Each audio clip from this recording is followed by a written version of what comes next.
Syed Nazrul Islam medical college হাসপাতাল কেন্দ্রীয় জামে মসজিদ। এটা বন্ধ করে দেব, এটা বন্ধ করে দেব। আসসালামু আলাইকুম ওয়া রাহমাতুল্লাহি ওয়া বারাকাতুহু। نحمده ونصلي على رسوله الكريم أما بعد أعوذ بالله من الشيطان الرجيم بسم الله الرحمن الرحيم ونزلنا عليك الكتاب تبيانا لكل شيء وهدى ورحمة وبشرى للمسلمين صدق الله العظيم। আজকে এই গজল সন্ধ্যায় উপস্থিত সম্মানিত হাজিরিন, ইসলাম হলো পরিপূর্ণ জীবন ব্যবস্থার নাম, ঠিক কিনা বলেন? Islam is a complete code of life. ইসলাম হলো কালজয়ী একটি আদর্শের নাম। ইসলামের মধ্যে নেই এমন কোনো বিষয় নেই, বরং ইসলামের মধ্যে আল্লাহ পাক রব্বুল আলামিন মানব জাতির জন্য প্রয়োজনীয়, মানব জাতির জন্য কল্যাণকর যত নিয়ম যত নীতির প্রয়োজন আছে সবগুলো আল্লাহ পাক রব্বুল আলামিন ইসলামের কোরআনে দিয়েছেন। জুড়ে বলেন ঠিক কিনা? কেউ যদি এই কথা মনে করে ইসলাম শুধু মসজিদের ধর্ম, ইসলাম শুধু মাদ্রাসার ধর্ম, ইসলাম দিয়ে অর্থনীতি চলবে না, সমাজনীতি চলবে না, রাষ্ট্রনীতি চলবে না, রাজনীতি চলবে না, আমি বিনয়ের সঙ্গে বলবো ইসলাম সম্পর্কে আপনার মধ্যে বিন্দু পরিমাণ এলেম নেই, ঠিক কিনা বলেন?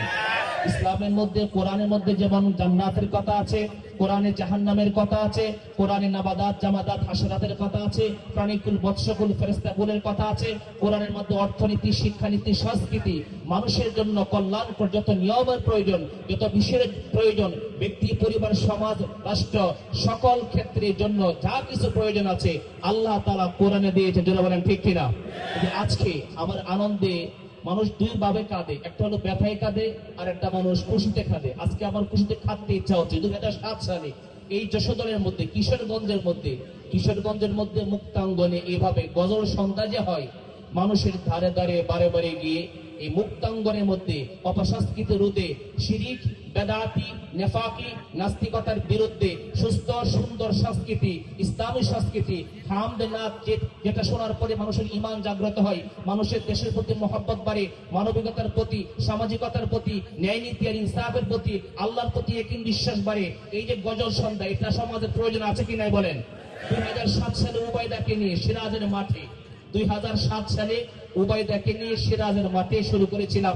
এখন এই যশোদলের মাটিতে পাড়ায় মহল্লায় বিভিন্ন জায়গাতে মাঠে ঘাটে ঈদগাহে বাজারে এবং জমিতে বিভিন্ন জায়গাতে এই গজল সন্ধ্যায় হয়।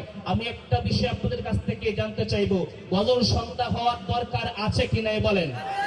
এই বেলার সুরে, যে হারমোনিয়ামের সুরে নাস্তিকতার যে সমস্ত কুসংস্কার এবং যে সমস্ত ঈমান বিধ্বংসী কথামালার মাধ্যমে ছন্দের মাধ্যমে মানুষের মধ্যে যে সমস্ত অপসংস্কৃতি ছড়ায় পড়ে, এর মাধ্যমে ঈমান ধ্বংস হয়, ইসলাম ধ্বংস হয়, এর মধ্যে শিরিক ঢুকে, বেদাত ঢুকে, এর মধ্যে মানুষ আল্লাহ থেকে দূরে সরে, ইসলাম কবর মিজান থেকে দূরে সরে।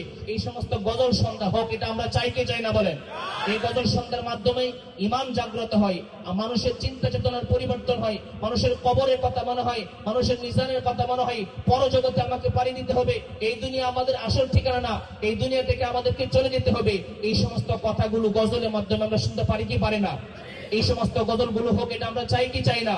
আল্লাহ পাক রব্বুল আলামিন এই সমস্ত গজলগুলোকে ব্যাপকভাবে প্রচার করে দিক। আর আমরা যাদের কলম লেখার শক্তি আছে, যাদের গায়ে এরকম গান গাওয়ার শক্তি আছে, যাদের অর্থ আছে, আমরা সর্বদিক থেকে এই ইসলামী সঙ্গীত, এই গজল হাম নাচ প্রচার প্রসার হোক, আমরা সব দিক থেকে নাস্তিকতার বিরুদ্ধে ঈমান কুফরের বিরুদ্ধে যারা গাই, আমরা ঈমানের পক্ষে ইসলামের পক্ষে এই গজল সন্ধ্যাকে আমরা ছড়ায়া দিব। আল্লাহ পাক রব্বুল আলামিন আমাদেরকে তৌফিক দান করুক। সব পরিশেষে যারা আজকের এই যুব সমাজ, আমি কলিজা ছিঁড়ে দোয়া করছি আল্লাহ পাক রব্বুল আলামিন এই যুব সমাজকে জান্নাতের মেহমান হওয়ার, যুবক হওয়ার তৌফিক দান করুন। আল্লাহুম্মা আমিন। আসসালামু আলাইকুম ওয়া রাহমাতুল্লাহি ওয়া বারাকাতুহু।